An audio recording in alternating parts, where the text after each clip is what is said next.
देखिए आज हम लोग वर्ग 9 के गणित विषय अंतर्गत जो मंथली एग्जाम हुआ था अक्टूबर माह का, उसका क्वेश्चन जो है ऑब्जेक्टिव क्वेश्चन डिस्कशन करने जा रहे हैं। तो ऑब्जेक्टिव क्वेश्चन में आपको 30 प्रश्न दिए हुए हैं। निर्देश में देखिए 30% क्वेश्चन दिए हुए हैं और 30 क्वेश्चन में से किन्हीं 25 को ही क्या करना है, हल करना है।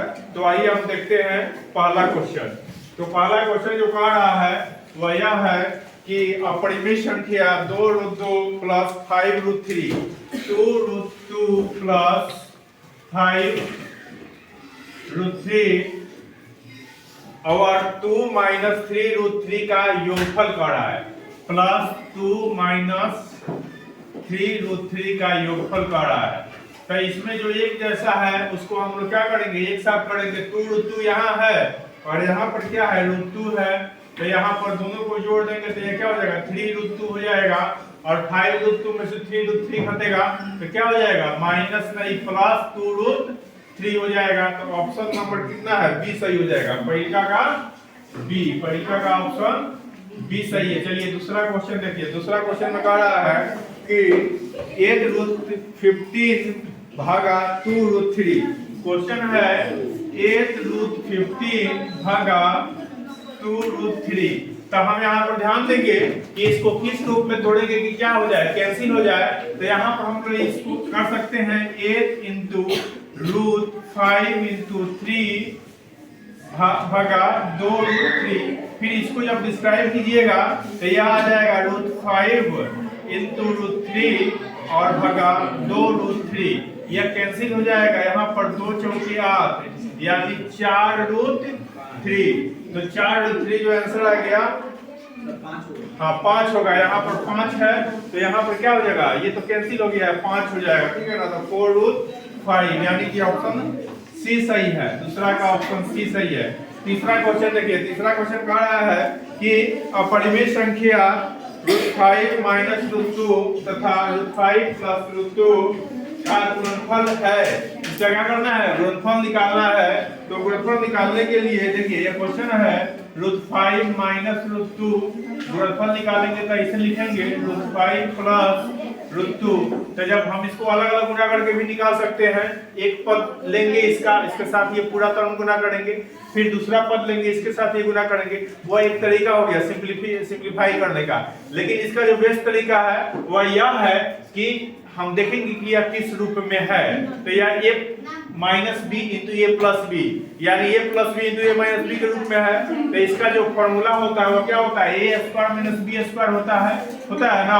तो यहाँ पर देखिए, तो यहाँ पर उस आधार पर रखेंगे तो यहाँ पर हो जाएगा √5 स्क्वायर माइनस √2 स्क्वायर। तो ये हो जाएगा 5 माइनस 2 बराबर क्या हो जाएगा, 3। √5 को √5 से गुना करेंगे क्या आएगा, 5 आएगा। उसी प्रकार यह 2 आएगा, 3 इसका आंसर हो जाएगा। तो इसका ऑप्शन नंबर ए सही हो जाएगा।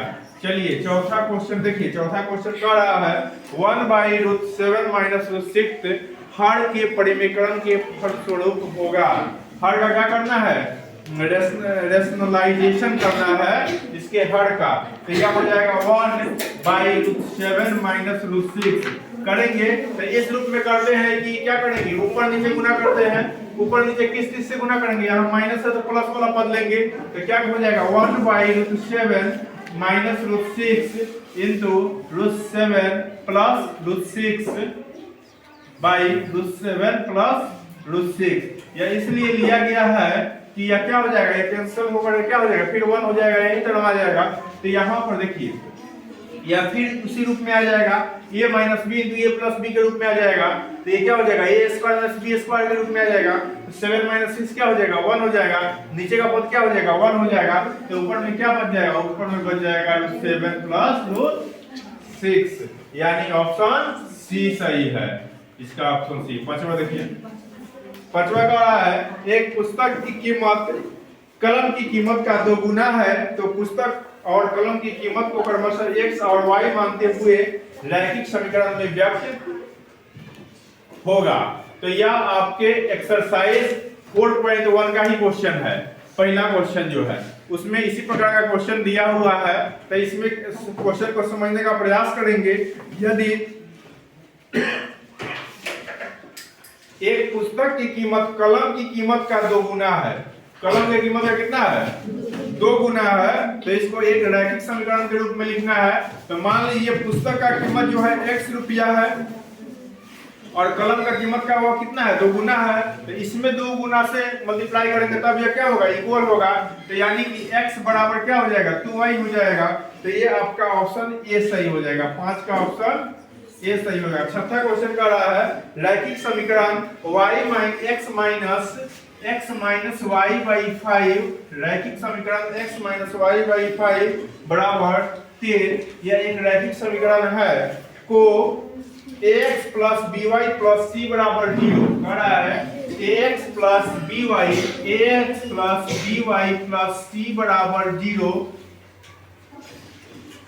इसे तुलना करने पर c का मान होगा। यानी जो रैखिक समीकरण होता है उसका यह क्या है? स्टैंडर्ड फॉर्म है। तो इसको उस रूप में लिखेंगे तो c के स्थान पर क्या होगा? देखिए यहाँ पर x minus 1/5 into y minus 10 बराबर 0।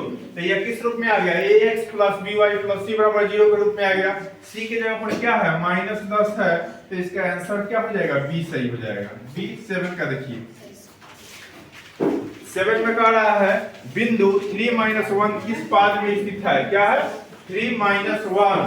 तो 3 - 1 जो होगा यह देखिएगा यहाँ पर या 3 जो है x कोऑर्डिनेट है और -1 क्या है? y कोऑर्डिनेट है। तो यह क्या है? 3 का चिन्ह जो है प्लस है और -1 का चिन्ह क्या है? माइनस है। तो यह प्लस माइनस है। यानी कि प्लस माइनस है तो आने का मतलब है इसका x कोऑर्डिनेट पॉजिटिव है और y कोऑर्डिनेट नेगेटिव है। x धनात्मक y ऋणात्मक, x धनात्मक y ऋणात्मक किस चतुर्थांश में होता है? चतुर्थ चतुर्थांश में होता है। इसलिए इसका ऑप्शन डी सही हो जाएगा। अथवा क्वेश्चन देखिए कार्तीय तल में किसी बिंदु की स्थिति को व्यक्त करने के लिए खींची गई क्षैतिज रेखा कहलाती है। तो हम लोग सीखे हुए हैं कि कार्तीय प्लेन में किसी बिंदु को व्यक्त करने के लिए जो क्षैतिज रेखा खींचा जाता है या हॉरिजॉन्टल लाइन खींचा जाता है उसको एक्स अक्ष कहते हैं। यानी बी इसका सही हो जाएगा। आज का बी। चलिए 9 नंबर देखते हैं। 9 का अर्थ है कि मूल बिंदु के निर्देशांक होते हैं the coordinates of the origin are. जो ओरिजिन होता है उसका निर्देशांक बिंदु क्या होता है? 0 0 होता है। यानी कि यह जो होगा आपको डी सही हो जाएगा। 0 0 10 का देखिए 10 प्रकार है y अक्ष पर x निर्देशांक का मान। यानी कि y अक्ष पर x का प्रत्येक वैल्यू क्या होता है? 0 होता है। तो x का निर्देशांक क्या हो जाएगा? 0 हो जाएगा। x का मान क्या हो जाएगा? 0 हो जाएगा। सी सही है। 11 देखिए चतुर्भुज के चारों कोणों का योगफल कितना होता है? बताइए। इतना आसान क्वेश्चन है। कितना होगा? 360 डिग्री। ऑप्शन सी सही हो जाएगा। 12 क्वेश्चन देखिए 12 नंबर का रहा है समानांतर चतुर्भुज की समभुज भुजाएं क्या होती हैं? बराबर और समानांतर होती हैं। ऑप्शन सी सही हो जाएगा। ऑप्शन सी सही हो जाएगा। 13 नंबर देखिए 13 का है किसी चतुर्भुज की भुजाओं के मध्य बिंदुओं को मिलाने से बनी आकृति कहलाती है। क्या कहलाती है? ए सही हो जाएगा। आयत रेक्टेंगल ए सही हो जाएगा। 14 जो है 14 में क्या होगा? यदि सम चतुर्भुज के विकर्णों की लंबाई 6 सेमी और 8 सेमी है तो उसकी प्रत्येक भुजा की लंबाई होगी। यहाँ पर सम चतुर्भुज की लंबाई ये विकर्ण की लंबाई दिया होगा तो उसके माध्यम से जब हम उसके भुजा की लंबाई निकालेंगे तो इसके प्रत्येक भुजा क्या कितना सेंटीमीटर होगा? 5 सेंटीमीटर के इक्वल होगा। डी इसका सही हो जाएगा। 15 देखिए 15 में कह रहा है कि किसी चतुर्भुज के 3 कोण का माप दिया है। 56 डिग्री है, 115 डिग्री है, 84 डिग्री है। चौथे कोण का माप निकालना है। तो हम जान रहे हैं कि चतुर्भुज के चारों कोणों का योगफल 360 डिग्री होता है। या तीनों को जोड़ लेंगे और उसको 360 में से घटाएंगे तो क्या आएगा? 105 डिग्री आएगा। यानी ऑप्शन इसका बी सही है। बी सही है। चलिए 16 नंबर देखिए 16 में यदि किसी वर्ग की एक विकर्ण की लंबाई 12 सेंटीमीटर है तो दूसरे विकर्ण की लंबाई भी क्या होगी? 12 सेंटीमीटर ही होगी। तो इसका 16 का सी होगा। 16 का आंसर सी होगा। चलिए उसके बाद हम लोग लिखते हैं 17 से लेकर के 30 तक बनाना है इसमें। तो हम मिला देते हैं। यहाँ देखिए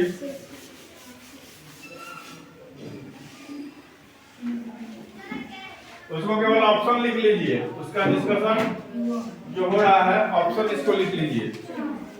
कितना नंबर? 16 नंबर हो गया। 17 नंबर में देखिए क्या होगा। 17 में हम बताए हैं कि इसका किसी त्रिभुज के दो भुजाओं के मध्य बिंदुओं को मिलाने वाली रेखाखंड तीसरी भुजा के बीच का क्या अनुपात होगा? तो इसका बी सही होगा। बी 1:2 कितना होता है? 1:2। 18 में देखिए यदि किसी समानांतर चतुर्भुज का क्षेत्रफल 7 वर्ग सेमी है, आधार की लंबाई 12 सेमी है, तो ऊंचाई क्या होगी? इसको हम लोग क्या करेंगे? निकालेंगे इसका मान। तो ये आएगा 7.5 सेंटीमीटर। 18 का सी आएगा। 19 देखिए 19 में कह रहा है घनाभ कितने आयताकार फलक से घिरे होते हैं। तो घनाभ का जो हम लोग प्रपदिश पढ़े हैं उसमें क्या होगा? 12 होगा। इसका आंसर क्या होगा? 12। 20 में देखिए 20 में कह रहा है घनाभ का संपूर्ण पृष्ठ क्षेत्रफल कितना होता है? तो इसका संपूर्ण पृष्ठ क्षेत्रफल होता है 2 गुना लंबाई गुना चौड़ाई जोड़ चौड़ाई गुना ऊंचाई जोड़ ऊंचाई गुना लंबाई, यही इसका होता है। तो इसका ऑप्शन नंबर सी सही हो जाएगा। 21 में देखिए 21 कह रहा है बेलन और शंकु के आयतन के अनुपात निकालना है। तो क्या हो जाएगा? 3:1 हो जाएगा। डी हो जाएगा। 22 में देखिए 22 में कह रहा है कि गोले का आयतन होता है, गोला का क्या आयतन होता है? 4/3 πr³, यानी ऑप्शन सी सही है। 23 का उसी प्रकार देखिए 23 में कह रहा है 7 सेमी त्रिज्या वाले संपूर्ण पृष्ठीय क्षेत्रफल, गोले का संपूर्ण पृष्ठीय क्षेत्रफल क्या होगा? त्रिज्या दिया हुआ है, गोला का संपूर्ण पृष्ठीय क्षेत्रफल निकालना है। तो गोला का संपूर्ण पृष्ठीय क्षेत्रफल का फॉर्मूला में रखेंगे त्रिज्या कितना? 7 सेंटीमीटर। तो ये आ जाएगा ऑप्शन नंबर ए आ जाएगा इसका सही आंसर। चलिए 24 नंबर देखिए 24 कह रहा है कि 14 सेंटीमीटर त्रिज्या वाले अर्धगोले का वक्र पृष्ठ का क्षेत्रफल निकालना है। इसको सॉल्व कीजिएगा तो यह आएगा 1232 सेंटीमीटर स्क्वायर। यदि गोले का पृष्ठ क्षेत्रफल 154 सेंटीमीटर हो तो इसकी त्रिज्या होगी 3.5 सेंटीमीटर। बी हो जाएगा। 25 का आंसर बी हो जाएगा। 26 देखिए 26 में है कि वर्ग अंतराल दिया हुआ है, बारंबारता दिया हुआ है। कह रहा है वर्ग अंतराल 15 से 20 की संचयी बारंबारता क्या होगी? संचयी बारंबारता निकालने के लिए हम लोग क्या करते हैं? उसको बढ़ते क्रम में जोड़ते हुए आते हैं। क्या जोड़ते हैं कि नहीं? बारंबारता को जोड़ते हैं और लास्ट में उसका क्या होता है? योगफल मिलता है हमको। तो 6 और 10 क्या 16 हो जाएगा। 16 और 8 क्या हो जाएगा? 24 होगा ना। 24 और 8 क्या होगा? 32 होगा। तो 15 से 20 का यही ना होगा। 32 सही हो जाएगा। सी हो जाएगा। 26 का सी। चलिए 27 देखिए 27 में कह रहा है प्रथम 26 संख्याओं का माध्य है। क्या है माध्य? इसका निकालेंगे तो इसका आंसर 6 आएगा। बी सही है। 28 में देखिए क्रिकेट टीम की 11 सदस्यों को बनाए गए रन दिए हुए हैं, इसकी माध्यिका निकालना है। इसकी माध्यिका जब निकालिएगा तो वह आएगा आपको 29 आएगा। बी 28 का देखिए 29 का देखिए 29 में कह रहा है बहुलक का मान होता है, बहुलक का जो फॉर्मूला होता है वो होता है 3 गुना माध्य माइनस 2 गुना 3 गुना माध्यिका माइनस 2 गुना माध्य, यानी कि क्या हो जाएगा? बी सही है। 29 का बी सही है। लास्ट क्वेश्चन देखिए लास्ट क्वेश्चन कह रहा है कि 3 सेमी त्रिज्या वाले गोले को पिघलाकर 1 सेमी त्रिज्या वाले गोले की कितनी संख्या होगी? 3 सेंटीमीटर त्रिज्या इसका दिया है, रेडियस कितना दिया है? 3 सेंटीमीटर। इसको पिघलाकर बनाना कितना है? 1 सेंटीमीटर वाला। तो इसका क्या हो जाएगा? क्यूब हो जाएगा, यानी कितना हो जाएगा? 27 हो जाएगा। इसका आंसर क्या हो जाएगा? 27 होगा। बी सही होगा। तो आप लोग इसको बना लिए होंगे और इसको मिलान कर लेना है, देखना है कि कितना सही बनाए हैं। इस क्वेश्चन में आपका कितना सही हो रहा है उसको बनाइए और इसके बाद अपना आंसर दीजिए इसमें कमेंट बॉक्स में।